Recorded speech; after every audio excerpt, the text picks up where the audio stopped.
Catch up. Hi guys, welcome to Advertisers Watching Ads.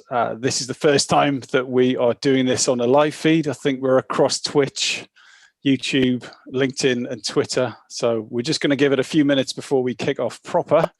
But we will be starting very shortly. It's exciting to be here live in the... It is. Is this your first live show, Jerry? Have you done this before? I think it's my first Twitter, LinkedIn live. I've done live Zoom panels and things, but not on these platforms. Not on these forward-thinking social media platforms. Natasha, Pete, is it your first live social experience? It is. I used to present a radio program, which was very different. It's not quite the same platforms, obviously, but having to watch what I say, I'm very used to that. Well, normally we record this and then edit it, so I can edit out all the stupid things I say and just leave in the vaguely intelligent ones. But this being live is absolutely terrifying. So I think we're live across all channels now, so we will commence. So welcome to Advertisers Watching Ads. My name is Tom Ollerton. I'm the founder of Automated Creative, and this is a weekly show where brands watch other brands' ads and discuss what is good and bad about them. As ever, we are supported and we support the Conscious Advertising Network, so please take the time to check out the great work those guys are doing after the show. So this week we have some special guests, so it would be lovely if I could hand over to you guys to introduce yourselves. Hello, everybody. I'm Tash Beecher. My pronouns are she, her, hers, and I'm the Associate Creative Director of Copy for Pollen Health, which is a health advertising agency, and I was a judge at the Outvertiser Awards this year. Hello, everyone. My name is Pete Markey. I'm the Chief Marketing Officer for TSB Bank, and I was also a judge at the fantastic Outvertising Awards 2020. And my name is Jerry Dakin. My day job is Senior Media Director at GSK Consumer Healthcare. And I was happy to present the Advertising Awards this year, and I go by he, him, his. So you might have guessed there's a bit of a theme to this episode. This is going to be a Advertising Awards special where we are actually going to look at the ads that won in the 3 categories. So Jerry, we've talked about advertising on my podcast before, but some of the people in the industry won't have seen your posts about it and need to be educated. So can you bring the viewers up to speed? I thought I'd managed to tell everyone by now, but no, it's an organization that I'm just one small part of that exists to support LGBTQ plus people working in the marketing and advertising industry in the UK and around the world. And in particular, to encourage that industry to better represent that community in its advertising. So brands and agencies, encouraging them to have positive portrayals of LGBTQ people. And I think there's, many good reasons for both those things. I think, internally, diversity has been a massive topic this year. And I think it's very important to allow people to be their whole selves at work. And I think there's an interesting dynamic with how LGBTQ people have to kind of come out in the office as they have in their personal lives, and how we can support them in that process. And externally in advertising, there's a great marketing benefit. We've seen that progressive adverts really work, that they cut through, they can be much more distinctive, more emotional, more powerful. We've also seen evidence that they do help. They help normalize very normal things. They help drive positive social change. They make people more accepting of their family and neighbors and equal rights, which hopefully we all agree is a fantastic thing. And the Advertising Awards is just an annual celebration of some of the brands doing the best stuff in that space and trying to encourage a few more to do the same. And yeah, we went virtual this year with some support from Facebook, but it was a great event, and it was great to have these guys judging. And so what is the purpose of the awards? Is it just to further spread the name of advertising? It's more about celebrating the good stuff and encouraging more. Actually, so half our awards were on work that's never been made before. We work with the sort of the 1 Minute Briefs creative community, if you guys know them. We really encouraged that community to come up with some challenging, both adverts to the industry to say you need to do more of this, and also some ideas about how they would reframe and reshape existing brands. And it's part of just saying, we want to see more of this stuff, and here are some ideas to get you started. I mean, yeah, it's also about celebrating. I think you know, we can complain about the lack of diversity, we can complain about the lack of a representation industry, but we should also celebrate it where it does exist. We should champion it and give massive thumbs up to brands who have done some really fantastic stuff. I saw some versions of the shortlists, and it was, you know, just the really positive stuff to work through. And I imagine for these guys, it's a great awards to judge, just because it's so much positive, really inclusive work. Yeah, absolutely. So what we're going to do now is we're going to look at the first of it. I believe, Jerry, can you intro the entry and the winner, of course, from Renault? Yeah, so this one was one of our awards for Campaign of the Year. And it, as you said, it's for Renault Clio. Many of you will have seen this earlier in the year. I think it was Publicist Poke who did it. It was called 30 Years in the Making. And it, you know, built on a lot of the heritage Renault has around love stories related to their car. But as you'll see, it's a very progressive and beautiful love story. So yeah, 30 years in the making. Here we go. You guys can see that, right? Yeah. Yeah. All good. Come on, Puppet.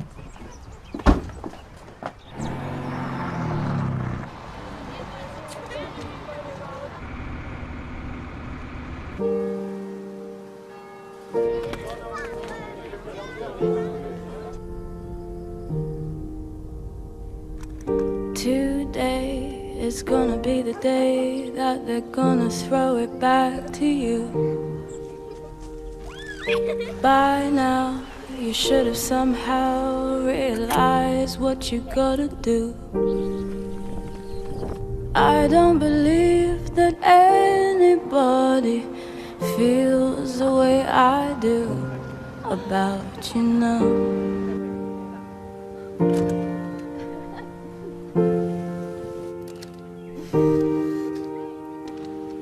Backbeat, the word is on the street that the fire in your heart is out.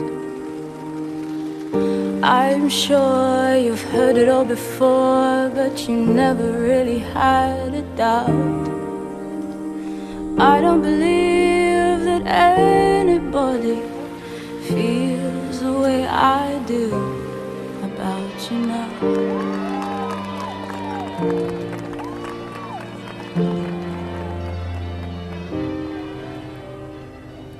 Today was gonna be the day, but they'll never throw it back to you. Said maybe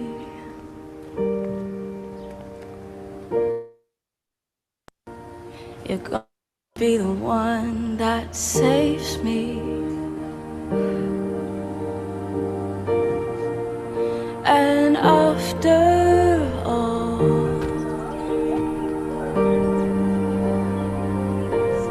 you're my wonderwall.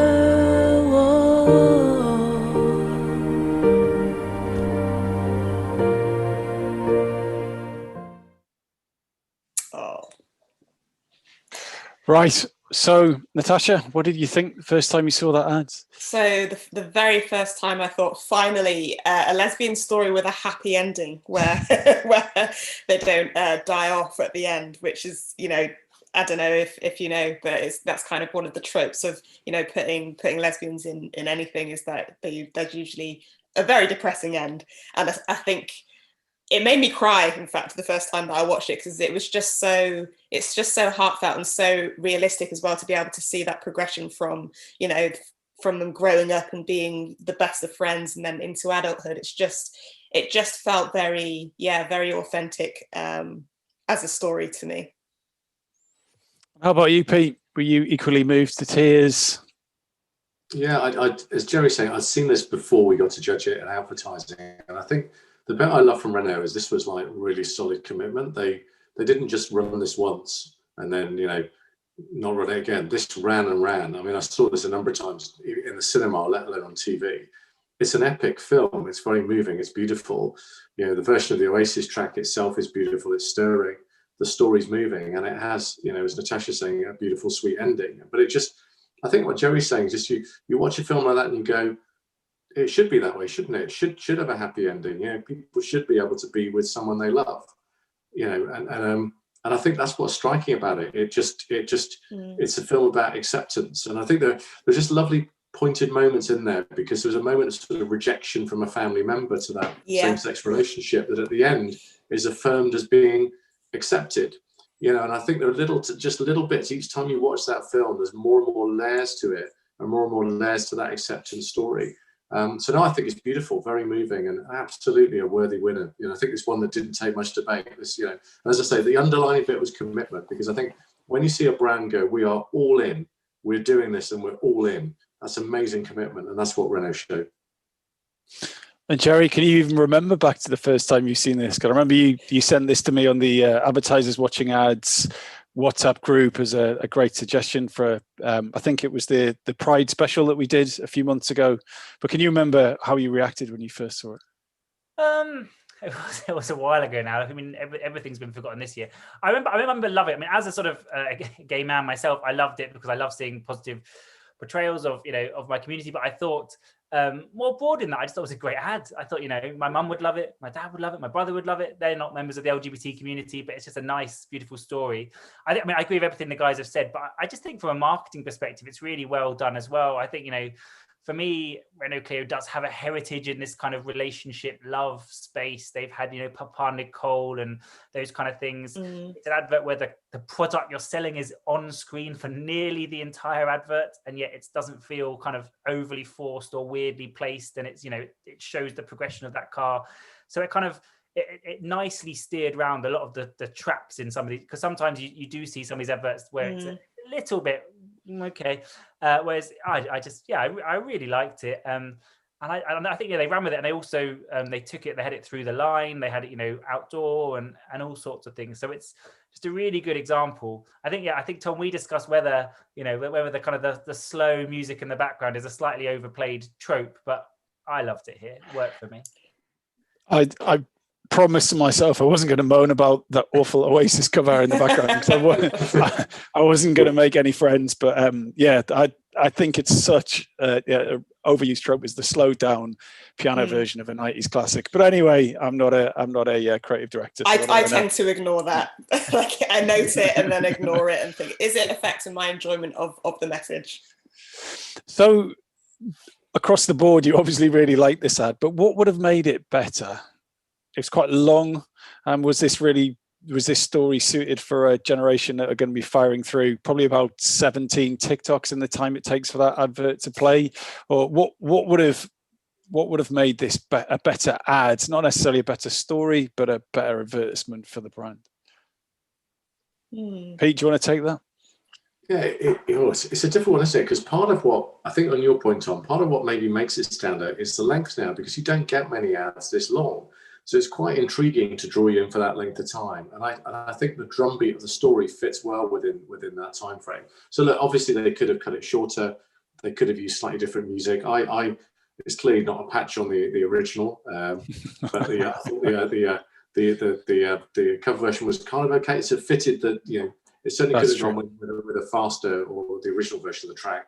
But no, I thought it was beautiful just the way it was. And I do think there's room for, look, in advertising, there's room for all sorts of forms, aren't there? I think short form, long form. And this one felt like, it's what I meant about them going all in with the investment. They sort of went, you know what, we're going to do this, and it's going to be 2 minutes long. So it's and I think there was a slightly shorter one from there. There was, yeah. There's a 60 as well. That was a longer one we just played. But yeah, look, there should be room for creative to exist and flourish in a longer form. And actually, the fact that's becoming more unusual, it probably makes it stand out even more, those kind of event moments. And you know, Christmas ads, I think this year are pretty going to go for that as well, because there's a chance to have, you know, and celebrate more of that moment. So look, there's always going to be things they can adjust and tweak. But as a bit of impactful communication, this really worked as far as I was concerned. And how about you, Natasha? Do you agree with Pete, or do you think there's room to move with this? I think obviously it features the central characters are lesbians. I think I would have liked to have seen more kind of cultural diversity, particularly because, you know, this is a French brand, so they've not moved too far away in that respect from, you know, what they've done in the past. I think I did see the shorter version, and it is lacking a little bit. You know, it doesn't have that same, you know, moving narrative to it, because it does miss out some of those key kind of, you know, tearjerker moments, and the whole idea of it being about acceptance is missed a little bit in the shorter version. But I do agree largely with Pete in that it's the right length. There has to be space for this kind of longer form as well. I mean, in terms of improvements, the musical track could have been changed, but I mean, I do agree that it is fitting. Yeah. I think what we're all missing out on, Tom, is that we all need together to form a music group that can record slow down versions of 90s classics. There's obviously a lot of money in it, Tom. So I think I'm like a terrible taste in music, and I'm a big fan of slowed down versions of 90s. Give me the John Lewis soundtrack, and I'll just be happy. I think there's a really interesting challenge there about the length of it, and I think one of the things that advertising, as we try to work with brands, that can be a challenge is if you are making quite a short piece of copy, it's often quite hard to reference, to bring in aspects of people's diversity. I don't even just mean LGBT, but from other aspects of diversity, like it can be quite forced. And I think that's the great thing about a long copy like this, is that you can very naturally, very casually tell that story. Though I think there certainly were cut downs. It was their 30th anniversary. It was I think it was the launch of kind of a slightly redesigned version of the model and stuff. So they obviously went quite big with their media choices. And I think it is, I've seen it in the cinema as well, which is, feels like a lifetime ago. Yeah, God. Cinema. So just a question to the audience. If you guys have questions for our panel, are you a panel? I don't know. Guess can be. We're now a panel. Yes, isn't it great that we don't have panels anymore? We don't have to sit on stools on a stage. Anyway, so whatever you want to call this collection of people, if you do want to share, I think you can just pop it in the chat on whatever platform you're on, and I'll ask the good questions. So what can marketers learn from this, other than change the music, allow a long time for there to be a big story, and so on and so forth? But like, what if you're a brand that doesn't have Renault's budgets, and you want to have an inclusive message, how should brands be learning from what Renault have done here? Jerry, do you want to take that first? Yeah, I mean, one of the things I loved about it is the thing I said, that it's just an advert that everyone would like, everyone would love. I mean, I think one of the things that brands we often hear when brands think about being more representative, more diverse in adverts, is they jump straight to like a worried space of like, what about the backlash? What will people say? Will this offend my mainstream audience? I think it's a great example of that. If you approach it with the right way, in the right mood, in an authentic way, if you're not, forcing things in any direction, that no, and it's you make a good ad. People like it. People watch it for a good ad, and I had a little bit of a chat with the Renault team, and I think they didn't really get any sort of negative pushback or like this is scandalous, because people just thought it was a good ad that they were happy to watch whilst having their tea or something. And I think it's a really positive step from that. I think it also talks to the kind of there's kind of a sort of a spectrum of representation you can take. And I think, every brand should be able to get to this kind of positive, casual representation where they're just telling very normal stories that just sometimes happen to include and fit with, people of all sorts of different minorities and diversities, and, casting and positively showing those people. And there is, it doesn't go as far as some ads it is obviously deliberately telling an LGBT story, but it's not like, a charity partnership or like a sort of really, really purposeful piece. And I think that's right, because I think every brand can get to this kind of safe, happy space of positive representation, and some will take it further, and there'll be a charity partnership, and it will be, really campaigning on an issue. But every brand can at least fairly reflect and positively reflect their consumers. I think as well, what isn't necessarily reflected is how much effort would have gone into making this, how much impetus would have gone to making sure that this is a story did get told. And I think the output, like you say, Jerry, it's so normal, and it feels just authentic and genuine, but it's almost like the iceberg or the duck on the top, the amount of work that would have gone into that to create something that just felt so natural shouldn't be misunderstood, I guess. And I think that's what other brands can also learn, or at least think about, if they want to make big statements, or even just kind of not massive statements. They do need to put in the work, I think, to do it. But what comes out at the end is something that's very positive and everybody can enjoy. Yeah, I think it's like, if you're looking for interesting stories to tell, then you can't just, if you just look at the most average consumer and the most average life that people have lived, it's sometimes hard to get and the reason this is an interesting story is because it's very real, it's very relatable, but it reflects the real and relatable life of people who have not always the smoothest lives and do face challenges along the way, and then celebrates it in a really positive way. So I think it's a great, even when you're starting your marketing process and looking for insights and creative insights and things to jump off from, making sure that you're looking at really broad, diverse people right there, because you can actually find some of the most emotional, most powerful stories to tell in unexpected places. It is really authentic, isn't it? A bit of work. I think you touched on this earlier on, Jerry, when the 30 years in the making, it is exactly that, and it feels like it fits with the companion of the things you'd expect from Renault. And I love seeing car ads that aren't sort of big performance ads. This about the spec of the car and the alloy wheels. And this is beautiful storytelling, which just felt so authentic to the brand and what they're about. When you watched it, you didn't think, "Oh, this is a little bit different from Renault." You actually thought, "Okay, that's great. This is kind of what I know, but different." And I think that for me, the lesson for brands is around do it in a, if you're gonna bring out a message that's inclusive, if you're really going to have an inclusive cast and you're going to try and be progressive in what you're doing, do it from a position of authenticity in your brand and business, and get that bit right, and then that will come across in your comms. But it's really important to have that foundation, knowing what your brand is about, knowing your purpose, knowing your values, and being able to then push from that point onwards. I think is a great place to go. But I think just what Joe was saying a moment ago is, I think inclusion should be on everyone's minds in any creative you're making now, and any storytelling, not in a forced way, but in a genuine way. And if you're trying to, if I look at the work we do at TSB, trying to represent the population of the UK, it's really important to me that we show the true diversity, the true fabric of the makeup of people in the UK today. So it's really important our advertising and everyone we feature and what we do includes that as well. And I think it's true of every brand.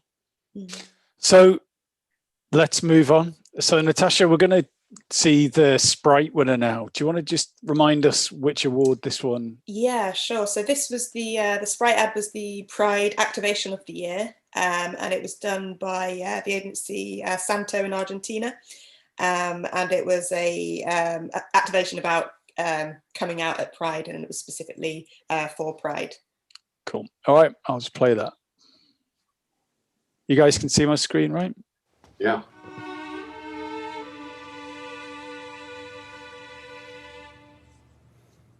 When you walk through a storm, hold your head up high and don't be afraid of the dark.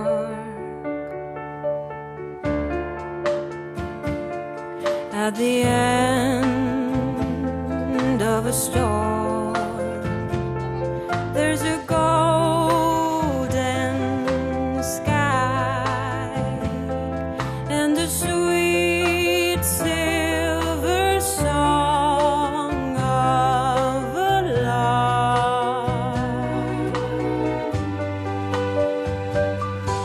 Walk on through the rain, walk on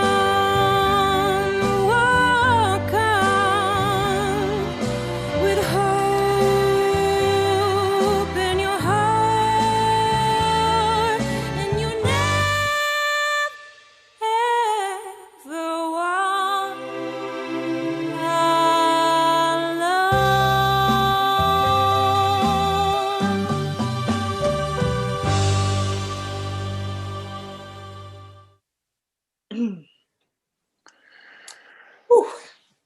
Right.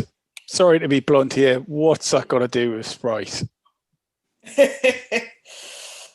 Well, it's emotional again, isn't it? And we're back to stirring soundtracks, Tom. Not one from the 90s this time. No, one that pulls the heartstrings. I think it's about beautiful storytelling again, isn't it? And I think for me, what Sprite is saying is that this is what we're about. And I don't want to be a purist. I don't think it has to sort of have someone sticking a can of fizzy drink in your face. I think for me, it's a statement of, look, we're about this. If you're about this, you know, then we're for you type thing. And I think that's probably enough. I think probably my only reflection is, I think with the branding appearing just at the end, you know, I mean, there's little snippets of bits heading towards it. Sort of, there's a danger that you could watch it and forget it's Sprite. So you really need to watch it a few times maybe to take that away. But no, I think it works. You know, and again, that stirring soundtrack, Tom, it's all you need. I think it is the same trick though. It is exactly the same trick. It might not be the 90s, but it's slowed down a bit. All right, Natasha, what's your view on that? Do you think Sprite left it too late to come in?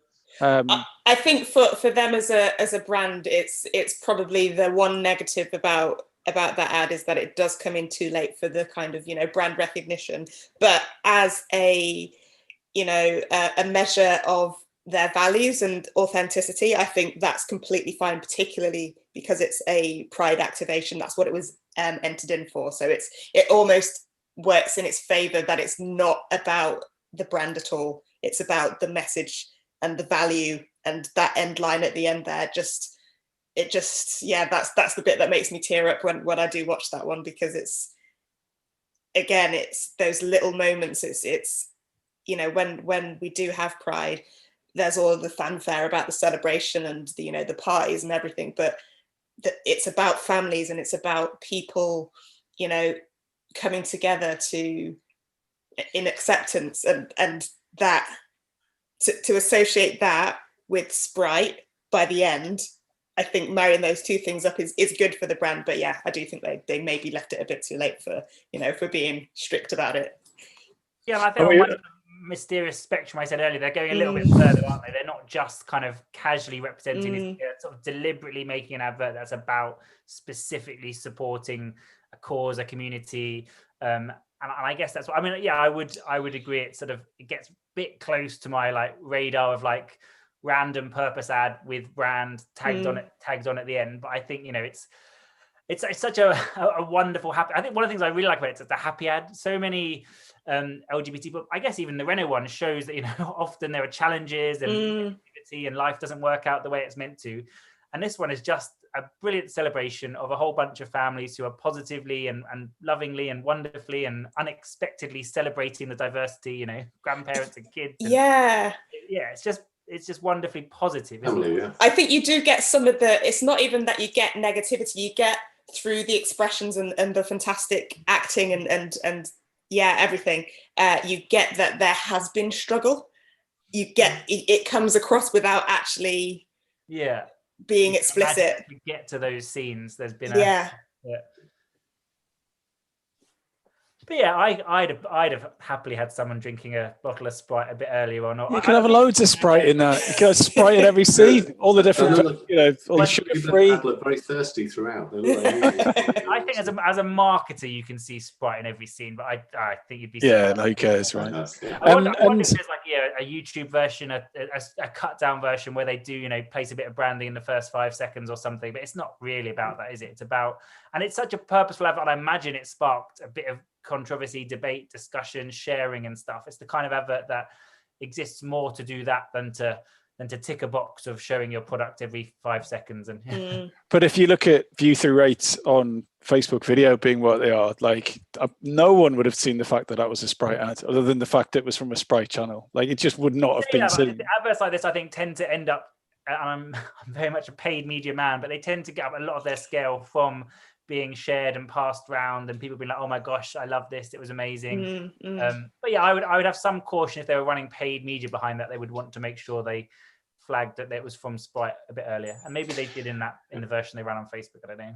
And Natasha and Pete, when you were judging this, did you look at just that ad within itself, or did you look at like what Sprite are doing elsewhere to support the community, or did you look at the cut downs and so on, or were you told just to focus purely on the? Well, yeah, can I just answer really quickly before they do? So one of the things with the Outvertising Awards this year is we pivoted a lot of different things, and normally we ask people to give us a full submission and to tell us what they're doing in the community and all that other stuff. And this year, because we were doing this over the summer when the whole creative community was quite stretched and a lot of people were, you know, on furlough and things. We actually didn't ask people to submit. We just got the advertising community to look for the best examples.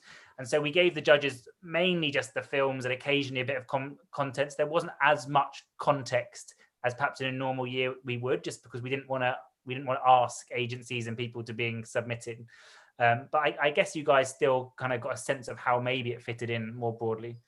Yeah, and you gave us links to articles and features to have a look at. So we got a sense as much as we could of what Sprite were doing around Pride. It didn't feel, from what I remember, that this was sort of a badging exercise. It felt like they truly got involved with Pride, particularly, you know, in that country. So it had enough that it felt authentic, and the sense we got was that they clearly again put investment behind it, not as much as a Renault, but it felt like this had been seen, viewed and appreciated, which I think is critical. So we have a question from the audience, which is from Jonathan Palmer. How can brands authentically represent the community without adopting stereotypes or PDAs? Does anyone want to take that? The PDAs are a classic one, because and one of the questions we often have is around even more nuanced aspect, like, so bisexuality. How do you tell a bisexuality story without literally showing somebody kissing someone here and kissing somebody there? And it is challenging. And there was actually some debate about whether maybe the Renault advert was telling a bit of a bisexual story, though I suspect it's more of a frustrated lesbian sort of story, or a happy lesbian story by the end. Yeah, it is challenging. I think the answer is the same way you kind of authentically show relationships between other people. You know, there are, you know, if Pandora is making a jewelry advert, they don't have to show the man and the woman kissing and snogging, you know, to show they're in love. They show them having dinner together or holding hands, or, you know, I think there are ways of doing it, though I'm the media man, not the creative person. I don't know. I think in answer to that question, I'd say that if you don't have that lived experience yourself as somebody who's trying to make this, make sure that you get those people in the room, whether that's through, you know, proper research or groups, and bringing people in, do it in collaboration with the stories with people from the communities of the stories that you want to tell. And then, you know, as part of the whole process, it's making sure that you, at every single touch point, that you've got authenticity weaved in from that perspective as well. And I don't think you can go wrong, because I think where we do see things being, you know, not being inauthentic, it's when you know, you start off with the best intentions, but then you kind of let it slide towards the end. And I think it does have to be all the way through. Right. So we've it into your briefs as well. Make sure your agencies are asking you those questions and thinking about those things as you go into some new creative work. So think about it early doors. So we're getting short on time, so we're going to go to the last video. So Pete, do you want to introduce the? Yeah, well, look, what better way to end? We've had soft drinks, now we're going to have chips. So this was a great ad. This is McCain brand of the year, and actually, what's great is McCain have consistently been doing this kind of work. So yes, this is McCain.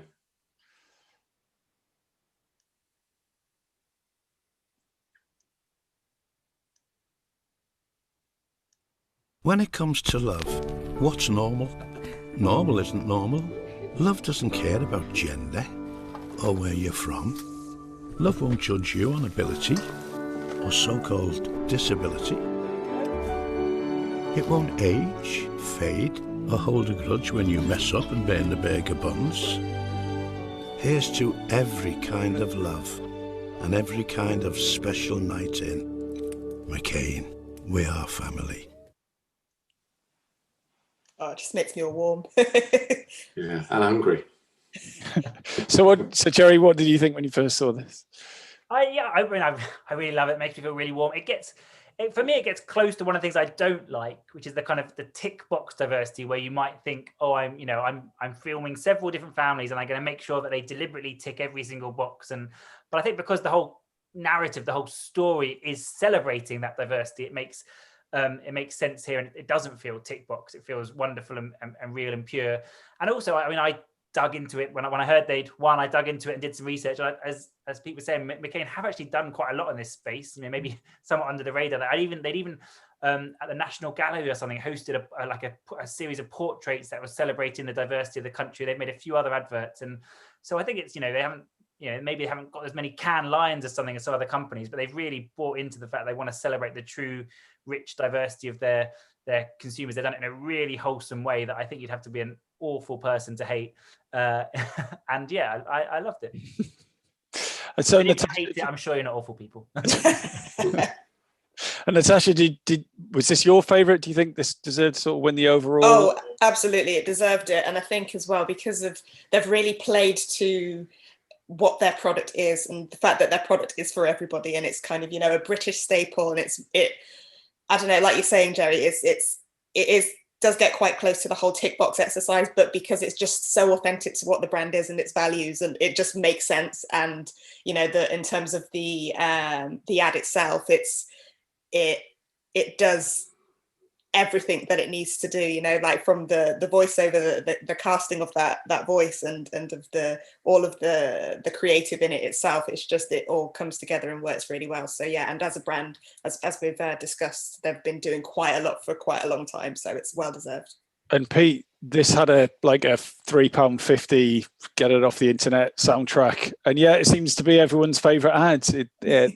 For me, it felt like far greater than the sum of its parts, where the other one were like, oh, that's an interesting story, that's a nice soundtrack, that's shot well, whereas this kind of sort of swooshes you up from the start and drops you out the other end, and it's about half the length or a quarter of the length of most of them. It's a 30, I think. So yeah, and I think what was it that caught your eye? Well, interesting, but maybe some of it's also because we've just been through lockdown and we're now in lockdown too, that actually families coming together, I think, is more precious than it's ever been. So I think McCain have really captured that, though, in this moment of what's family. And actually, for me, and Jerry said this at the start, is this sort of kind of redefines what a family is. All sorts of couples, all sorts of relationships. That's family in Britain today. So kind of let's accept that, and that's a good thing. And I think the ad just says that in a really positive, uplifting way. And frankly, if you've got people eating chips, that's a winning advert throughout. So, but no, it's just, again, beautifully shot. Didn't need, as you say, Tom, an expensive soundtrack, because actually the little vignettes, the little bits of storytelling, again, just nicely layered through this. It's all added up to this kind of headline message. So yeah, lovely bit of creative.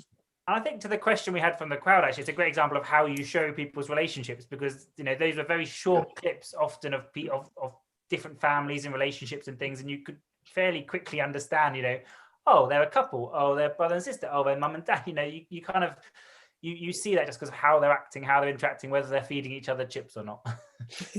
So we have another question from a previous AWA guest, from Lucy McKillop, who says, what do the judges want to see from entrants next year? Good question, Lucy.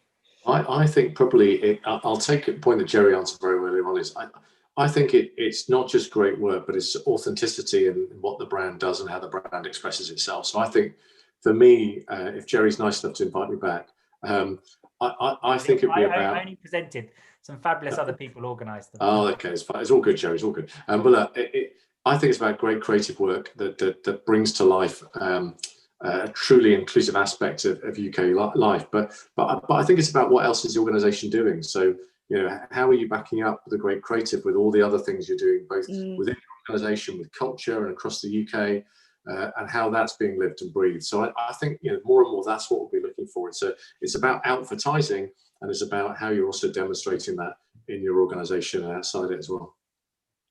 Oh, sorry. No, go on, Natasha. I was just going to say, I'll echo completely what Pete was saying there, and also just more different stories that we maybe haven't seen before, but making sure that they're linked to your values as a brand as well. Well, I can't think of a better and more positive way to leave this. I don't think we have any more questions left from the room. Although, Jerry, you've got some praise. I'm sure you'll pour over that later on.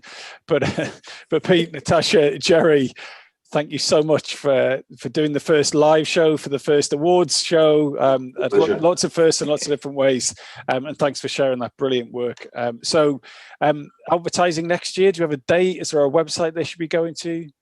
I think the team is still recovering, but yeah, there's an advertising website, Twitter, Instagram, all those good things. And although the awards won't be till, I don't know, October, November next year, there's lots of stuff that the guys do between now and then. There's an advertising guide, there are regular events and socials and things. So start following some of those social accounts, and you don't have to wait till next year. Fantastic. So please everyone do that, and also check out the Conscious Advertising Network as well, always supporting their work. And we'll see you next week, maybe live, maybe not, for advertisers watching ads. Thank you so much. See you later, guys.